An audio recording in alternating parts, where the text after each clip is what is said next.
Hello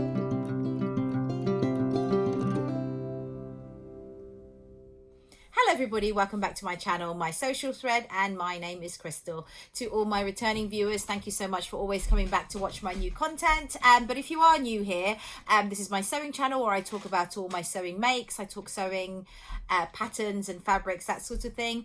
So if that's something that you like or would like to see more of, please kindly like and hit the subscribe button as well.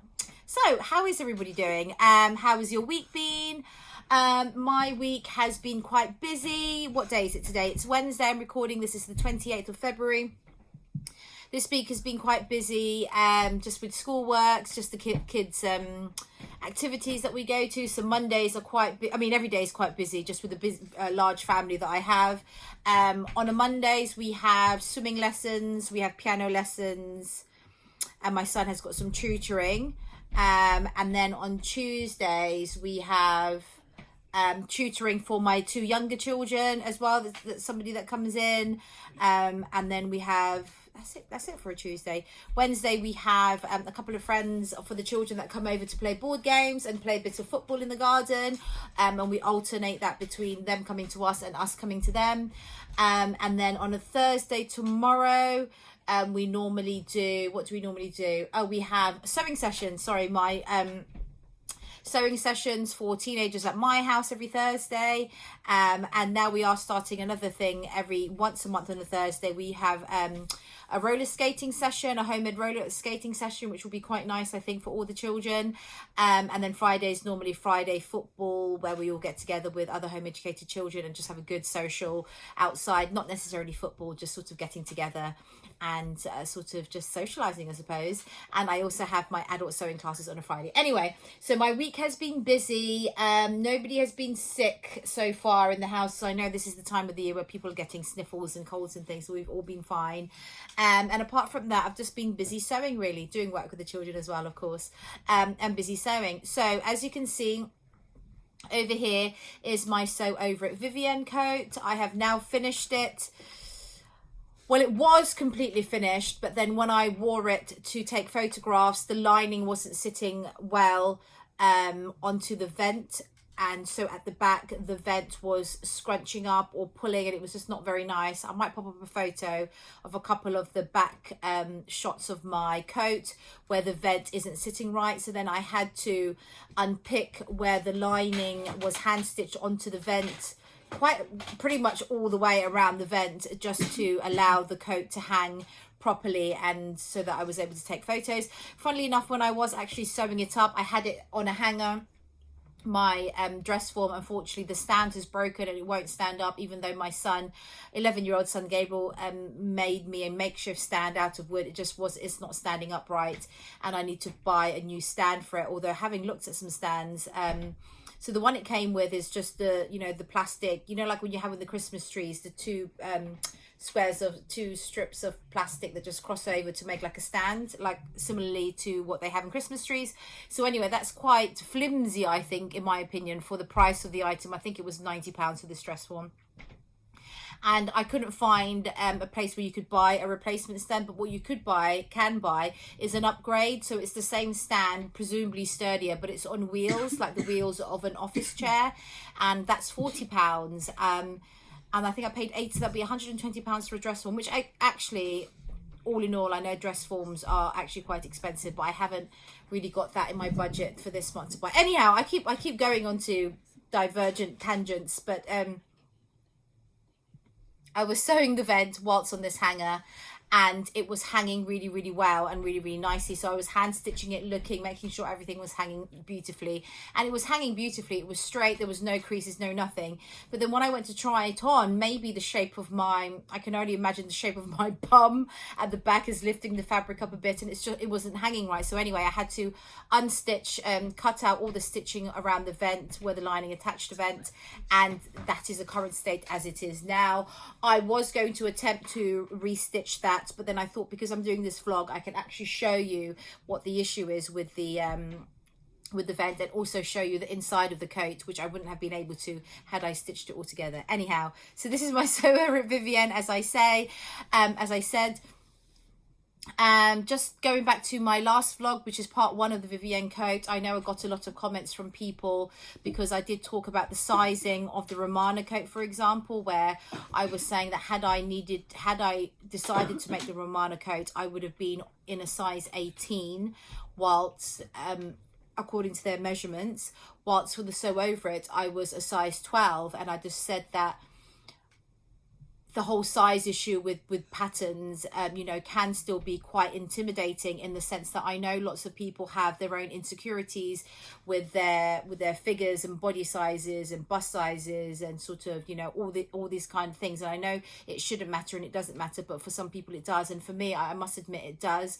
And I think that the fact that I was a size 18 in the Romana coat just really put me off.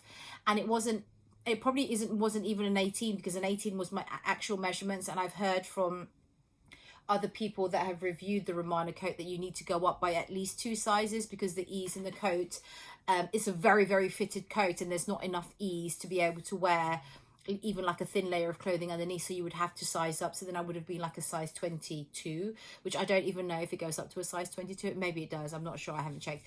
Anyhow, I just thought, thank you so much, because other people, I did feel kind of bad that maybe I was a sort of going to offend people, you know, and that wasn't my intention at all. So I just think, you know, body positivity is all about what you accept in your own body, your own insecurities, to be able to accept that and embrace that and work with that. And that is what I'm doing myself with my daughter's looking at me. Are you okay, Sienna? So that's what that's about. Anyway, so thank you very much for your comments. I know some people have had issues with sizing as well, but I just thought I'd address that little issue there. Also, what else was I going to say? So with the Vivienne, with the last the first part of the vlog for the Vivienne coat, I showed you my toile and my lining. And for those of you that have seen that, when I put on my lining, it felt a bit tight. And I was almost, so I decided I would make the shell and then I would try it on and see how it fit before I decided to make a new lining, if I needed to make a new lining.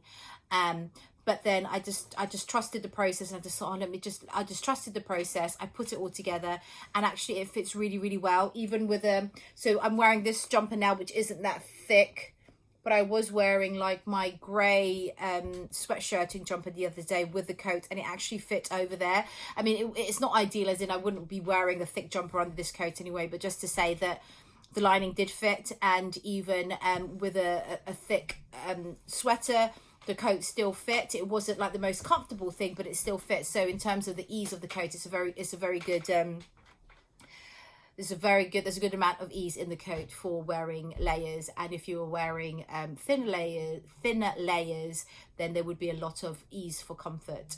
So that's a good point for me. So Vivienne coat, I just thought I'd go through some of the instructions, just for those of you that are thinking about making it, or if there are any bits that you are not, you know, you're probably thinking, oh, I don't want to do the coat because of this or because of that. I could probably just go through some of the instructions just to show you what I did differently or what I found that was good. So if you wanted to give it a go, then definitely. So I'll tell you summary at the end. So the instructions are actually very, very good. I really enjoyed cutting out the fabric, and I really actually enjoyed this. It was a very slow sew for me. I normally whiz out like a dress in an evening type thing, or 2 evenings. So this is very slow sew, but I really, really enjoyed it. I think working with the wool is a very sort of a really good experience, a nice experience, because the wool is stable, it's easy to cut, it's easy to sew, it doesn't fray. And actually it was quite nice not having my overlocker set up, because my overlocker has been playing up as well, in terms of I'm having to rethread it.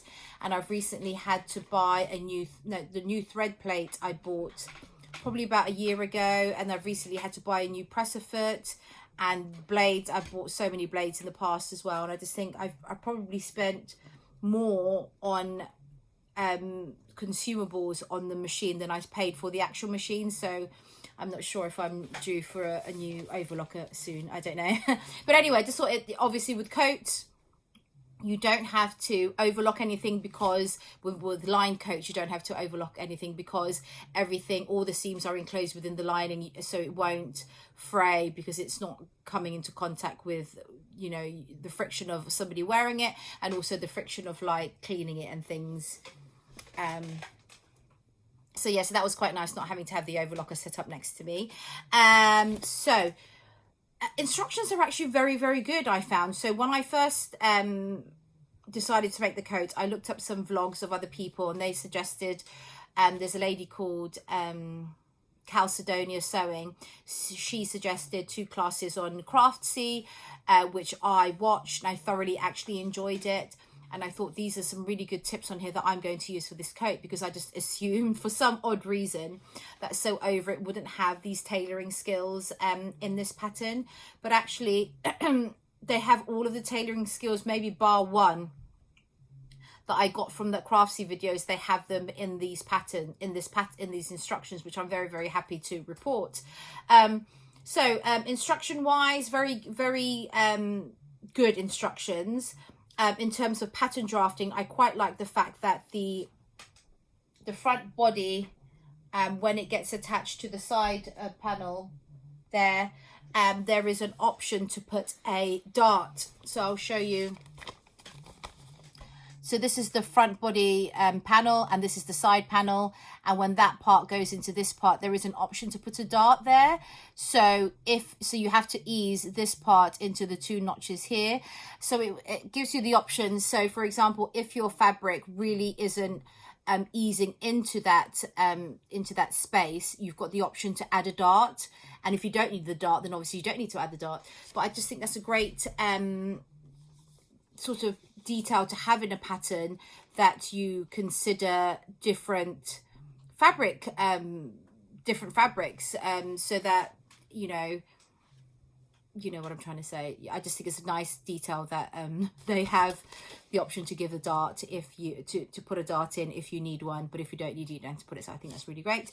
Secondly, just when this is the first bit here, it tells you all the bits that you need to interface.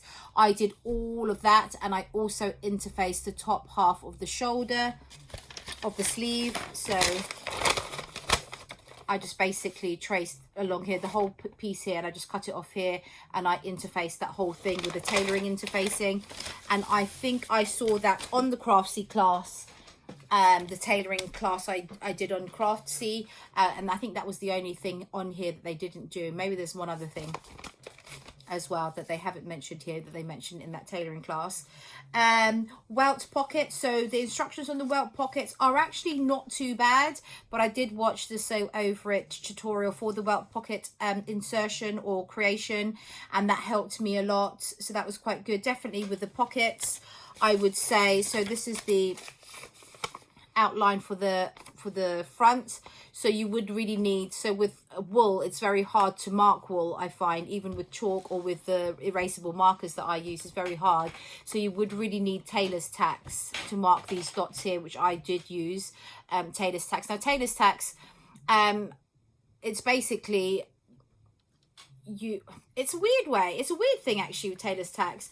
I googled how to do a tailor's tack because I thought it was some special tack that they did, and I wasn't keen on the way they did it, so I just did my own tailor's tack. So I literally just put needle and thread, and I knotted the end, and I pulled it through the whole sort of one side, and then I put it back on itself, and then put it back again, and then just cut along a long end. So it's basically like one stitch up, one stitch down, one stitch up again, and then just left the long tail, all in the same position, so all in the same dot. And I found that was a perfect tailor's tack for me, and I just snipped that and pulled that out when I didn't need it anymore. So you definitely need precision with doing this, because this is very important so that everything all fits together. Likewise with the pocket, so that is on the front of the front facing, and this is the pocket on the back, and that all needs to line up so that when you put your pocket through that window, it all lines up perfectly. So that was quite tricky, but it worked out well. So with my pocket linings, my pocket bags, it says to use your lining fabric. Now, I didn't have enough of the Lady McElroy lining fabric, and I only had my navy acetate for my sleeves. So I was going to use that, but I know, just on a side note, the acetate lining frays like nobody's business. I think for the bottom of my sleeves, by the time I had gotten around to sewing that in, I must have lost like 1/2 centimeter of fabric just from it fraying. Luckily there was enough overlap for it to still fit. So I don't know if maybe you should overlock it. Probably not, because I don't know, just handle it with care, because it does fray a lot. So what was I saying? So that's what I was going to use as my pocket bag. But then I thought, I know that when I looked at my ready to wear coats, and actually when you put your hand in, this part is normally like a wool or the main coating fabric, and this part is like the lining or the acetate fabric is what they have used in ready to wear coats. And so I decided to follow that as well. So my the piece that, what happens is, this is the marking for the front of the pocket. You put the acetate pocket piece here, and then you cut all of these gaps in here, and then you feed it through this hole, and it comes through and it comes out the other end. So you're just left with basically like a rectangle, almost like a post box hole through there. And then so then that's gone through and it ends up on this side. That's the acetate lining. And then I get my main fabric piece, and then I put it at the back there, and that creates your whole pocket bag. So that's what I decided to do. The 2 extra things that I did that weren't in the instructions were, when I put my lining, my acetate pocket bag through, because my main fabric was quite thick wool, and the acetate lining was quite thin, it wasn't sitting nicely. Even when I'd ironed it, it wasn't sitting nicely. And I would have thought that you would have needed to top stitch all the way around here. Now, I don't know if I read it wrong, but there was no mention of top stitching around here, but then I ended up doing it anyway. So I just top stitched at the top here. I left the rest of it, and that's that allowed the pocket bag to stay in and give a neat finish, although it is covered by the pocket band thing that I'll show you. Yeah, so I can show you here. So this is the pocket band, I'm going to call it, and inside is your pocket. So this is the, I don't know if this is sort of the post box hole that I'm talking about here, which is that hole there, and I have just top stitched it at the top because I just thought otherwise my lining pocket bag will come through, and I didn't really want that coming through. So that's one thing that I did differently. Secondly, I also double stitched the where this main fabric and the acetate lining join together, and you sew it all the way around to create your pocket. I double stitched it here, so I did a 2.5 as normal all the way, and then I did a 1.5 here just to secure that, because I know with most coats sometimes you get holes in the pockets just from like your hands going in and out. I just wanted that to be reinforced. I can actually show you the pocket bag, I think, if I can take it apart. And so that's what I did differently with the pockets. What else do I want to say? Yeah, so here I says definitely make sure you've got all the pocket bag pieces aligned, otherwise it's not going to work. So these things, as I say, definitely very important to tack those so that everything is aligned, otherwise it won't work. Top stitch it, I could probably show you the pocket so I can feed myself. Pockets.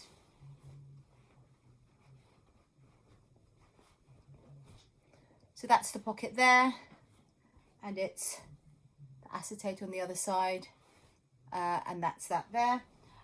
So what else? That's the next bit. Top pockets, I said that.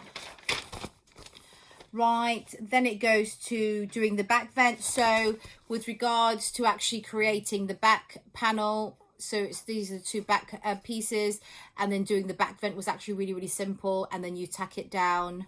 And I was just really, really excited because I thought this back vent was looking gorgeous until I added the lining. But there you go. And then with the when you attach the front pieces to the back pieces, the back piece is slightly wider than the front piece, so you have to ease that in together. And what I normally do when easing, I thought I saw this tip somewhere, is whenever you need to ease something, especially for sleeves, but this works for shoulders as well, is definitely I have an IDT foot on an IDT thing on my FAF machine, and it's basically the equivalent of a walking foot. So don't use a walking foot when you need to ease something. And normally what you would do is the bigger piece of fabric, so the wider piece of fabric, sits on the presser at the bottom where your feed dogs are, and then your shorter piece of fabric, or the piece that doesn't need to be eased, should sit at the top. So as you're sewing, the feed dogs are slowly moving that fabric to gather, almost to kind of move it along to sit where it's supposed to sit. So that's what I do. With sleeves as well, it's the same thing. So the armhole needs to be sitting above the press. So the sleeve that needs to be eased in should be sitting on top of the feed dogs, and the whole of the bodice needs to be sitting on top, and therefore the feed dogs then help the sleeve to move and ease into the arm side. That's what I do anyway. So that was that. Anything else? Ease the back end, on your ICT, I've done that. Back, neck, front facing, joining. Yeah, so that's all very good instructions there. And then it goes on to attaching the sleeves. Again, very easy, very good. Inserting the sleeves, the only thing that I wanted to do, which I learned from the tailoring video, which was actually in these instructions, which is very good, is that they trim into the seam allowance around the underarm. So where the underarm is here, you know, you have like a 5/8 seam allowance all the way around where you join your sleeve to the bodice. Here they just trim it down as much as you can without obviously clipping into the seam, just to allow for less bulk when you're sort of moving, and because I guess the wool is quite thick, just to allow less bulk. So I thought that was a good idea, and I was happy that it was in these instructions. Also, the other thing they ask you to do is to double sew as well. So once you've sewn your sleeve to your bodice, you just, from the 2 notches on your sleeves, you just go over a second row of stitches, again for extra reinforcement where you're doing your arm movements and stuff. So that's that. Then it goes to making up the lining. Again, making up the lining was really good, apart from the fact that the acetate was quite frayy and quite slippery. But apart from that, all the pieces fit perfectly, so that went really well. Then it came to stitching the ice wall. So I wasn't going to use the ice wall because, again, I'd learnt this tip from this Craftsy class that I watched. And instead of using ice wool for a sleeve head, so in America, I call this bit the sleeve head. In America, they call this the sleeve cap. And the sleeve head is sort of some sort of padding that goes in the sleeve cap to give it that extra body. So they make their own sleeve caps, sleeve heads, and with the main fabric, and they cut it out and show you how to do that. And I was going to do that, except that when I arrived at this part, I didn't have enough of the main fabric left. I do have 3 meters left of this fabric, so I bought 6 altogether like 5 years ago. But the other 3 meters hadn't been pre-treated, as in I hadn't shrunk it in the dryer yet. And also I did have quite a few bits of remnant pieces, cut-offs of this main wool, but I needed the fabric to be cut on a bias to make the sleeve heads, and I didn't have that. But I did have the sleeve wool, and I just thought I would use the sleeve wool anyway because I had it. Here's a picture of the ice wool, sorry.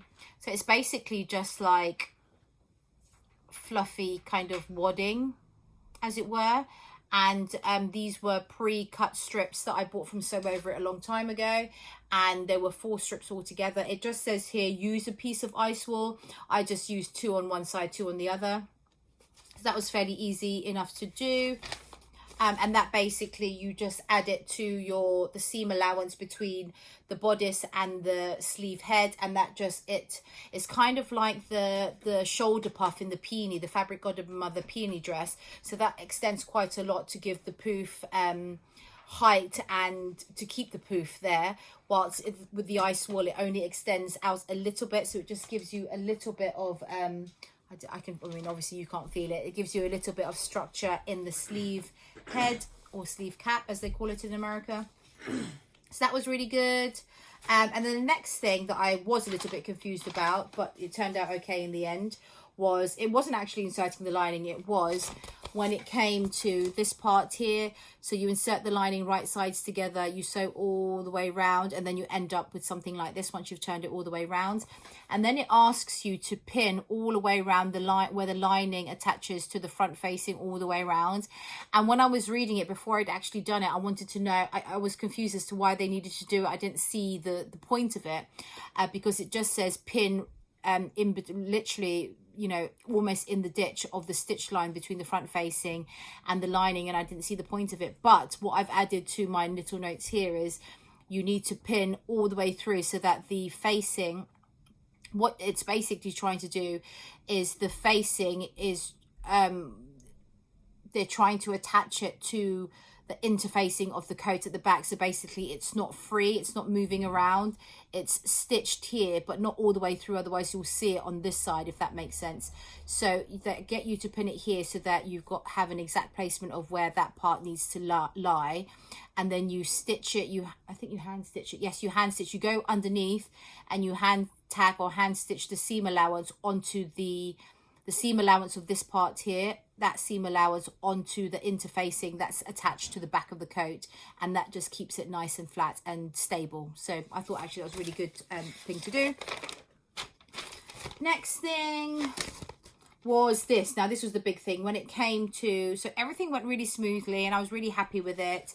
And then when it came to attaching the lining, so it has you doing, as I've shown you before, so you line it up right sides together, you sew this way so the hem is free, and then you turn it out the right way so you end up with something like this. You can see it there. So it's all stitched all the way inside here, but the hem is free. And then when it comes to attaching the lining, it says pin the lining along the hem, matching raw edges. This will allow the lining to roll down over the hem allowance, which makes sense. Now I don't remember them saying with a lining, maybe they do. I don't remember them saying with a lining that I had to iron up a 1.5 centimeter allowance. And so what I did, which was really silly, was I did exactly what they told me. Pin the lining, pin the lining alongside, matching the raw edges. So the raw edges of the lining and the raw edges of the hem. So that's exactly what I did. So I'll show you, it's really badly done. So that's the raw edge of my lining there, can you see that? And that's the raw edge of my hem. So I've hand stitched that together. So now what I think that I should have done, I'm not sure if it's in the instructions, is I should have ironed a 1.5 centimeter seam allowance first over like this, and then use that as my raw edge and attached it there, so it's like a neater finish. You would still see the hand stitches, but you wouldn't see hand stitching, but you wouldn't see all the frayed fabric. But then that's what I would have thought would have been a better and cleaner way to do it. But then it says matching the raw edges. Now if I folded that over, does that still count as a raw edge? It doesn't, does it? So it should say pin the folded edge of the lining to the raw edge of the hem. That would make more sense to me.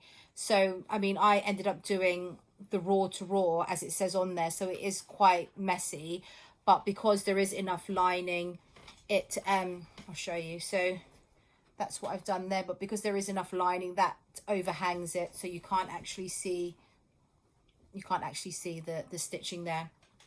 So again, I didn't think those instructions were clear enough. And then the worst part of it was, again, where the lining meets the facings at the front edges, fold the excess lining into a flat pleat. I mean, this is the only instructions that they have here. So here, this is me thinking that that's how you stitch the vent together. But I mean, and then after it's only this piece here, and then after that they go onto the sleeves. So it's not, I mean, hand stitching the lining at the vent and at the hem, there's actually a lot of work, and these are the only instructions and these are the only diagrams for that. So it really is lacking in that part, in that department, I think.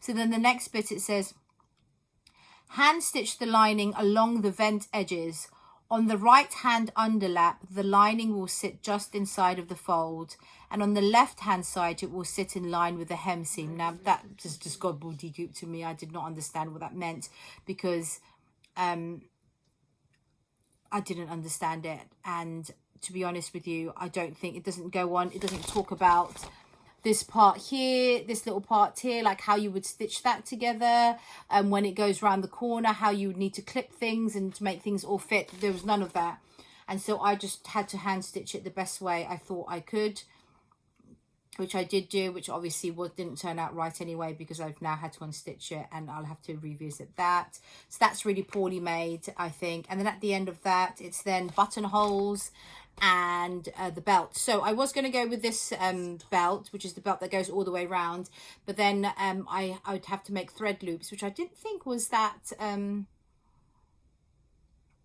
for some reason I thought the belt was going to be really heavy, and I didn't think that a thread is it called thread loops? Yeah, a thread loop would suffice for attaching the belt. So then I was thinking of making belt loops, and then I didn't get around to doing it, so I ended up doing the back belt instead. So this is just a rectangular piece with buttonholes, and you put it at the back. So that's what I ended up doing, and that was that. So that's all the instructions there. So with regards to the buttonholes, they suggest 28mm to 30mm buttons, which are actually really, really big. So I ended up getting these buttons from Hobbycraft, and when I put them on the fabric, so I brought this piece with me to the shops, and when I put that button on there, I thought it was an instant. I really, really liked it. So it's not actually, let me show you up close what the buttons look like. They also had it in a gold, but that was too bright. But if they'd had it in a bronze, I would have definitely gone for that. But looking at it now, I think it's nice. But looking at it now, I think the buttons do stand out a bit, and I don't really like that. I kind of wanted something that kind of blended in with the colour. Also, I find that the colour of the silver, and also especially on the back belt here, I find that it's very,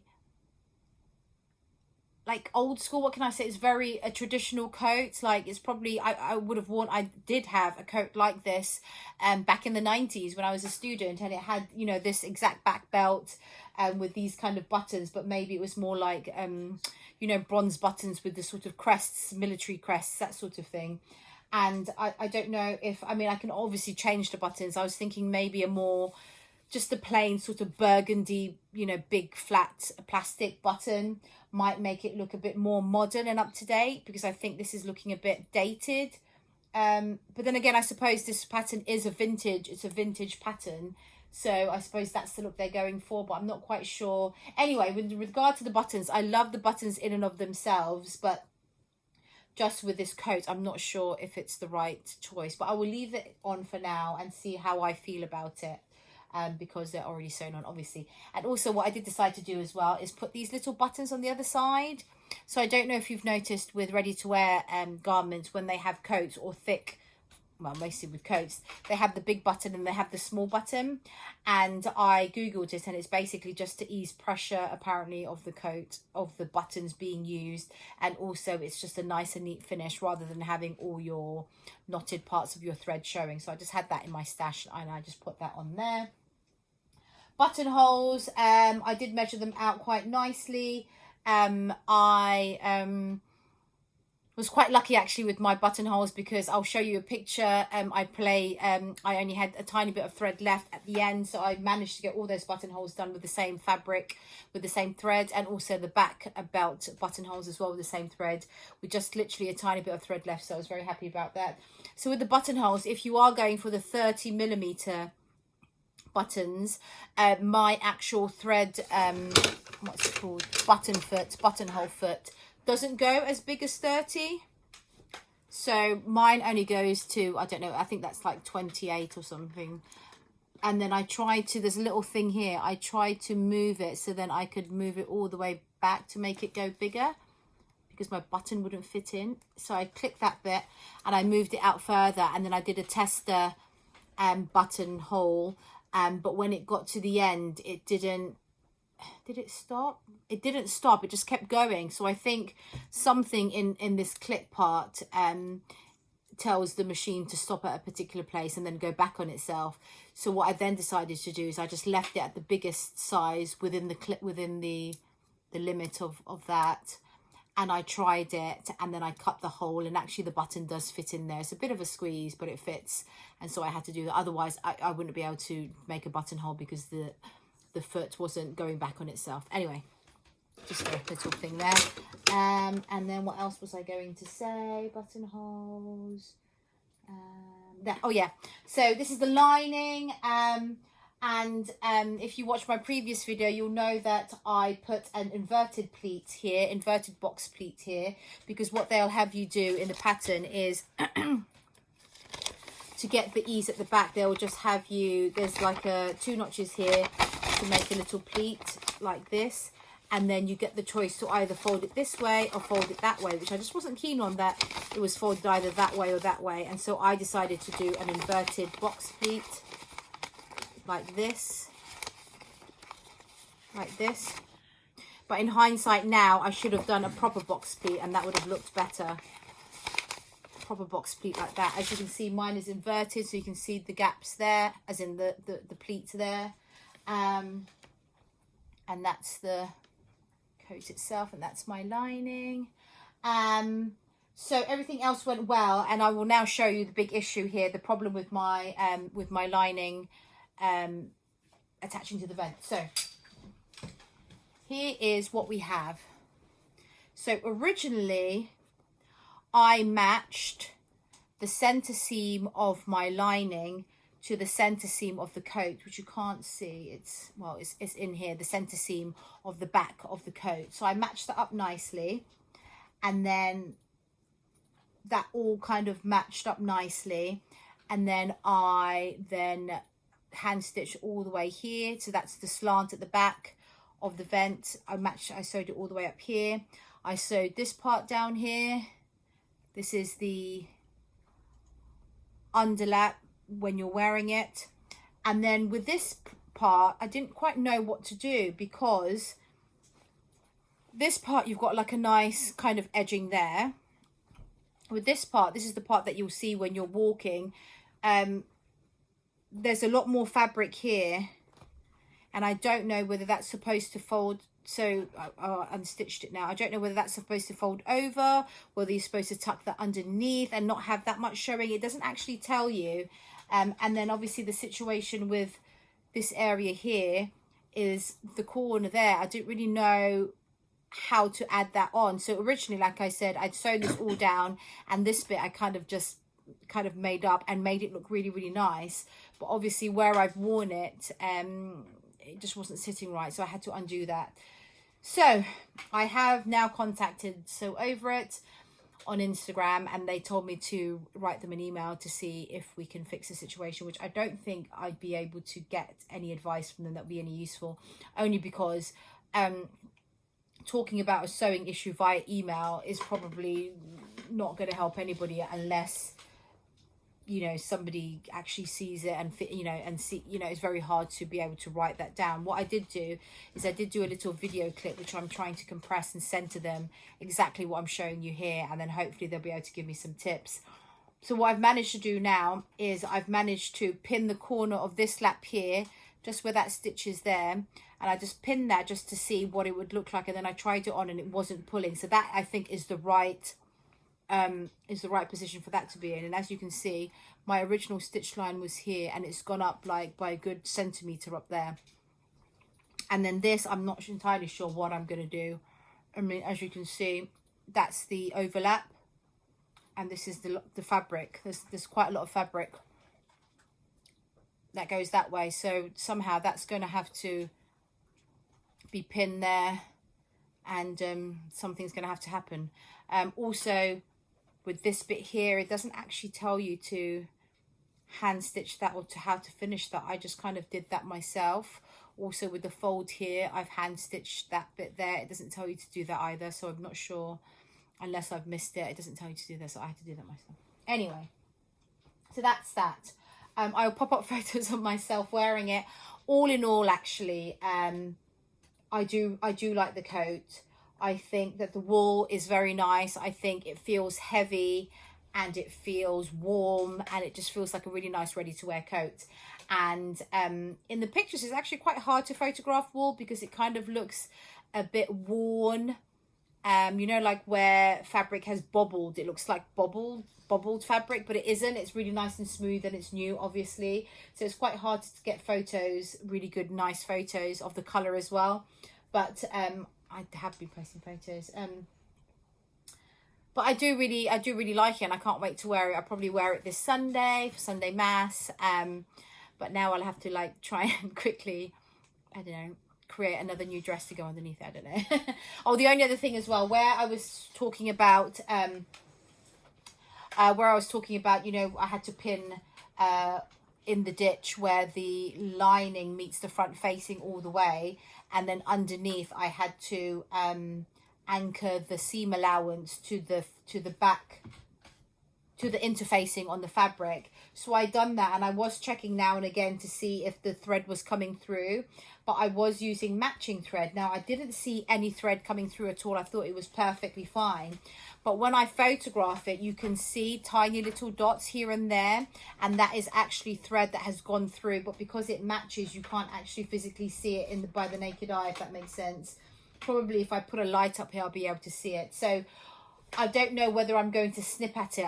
Maybe I'll be able to add a photo, and you'll be able to tell all the little sort of little dots here now and again that you'll see. It's only, I think it only shown a certain lighting, but that is where the thread has gone through. So my tip would be, when you are doing this bit, do it in a contrasting thread, like a bright orange or a white, so that if thread does come through, you can see it and you can take it out and you can redo it again. So I'm not decided yet whether I'm going to snip through all of those little bits that have come through, or whether just to leave it, because I think if I snip through it, I don't think this will totally unravel. It's just keeping it together, and if I don't snip through it, maybe, I don't even think anybody's going to see the dots. I can see the dots, but I'm sure nobody else will. So that's it. So and I've added a label here, which again I'm not too keen on either. I might just undo that.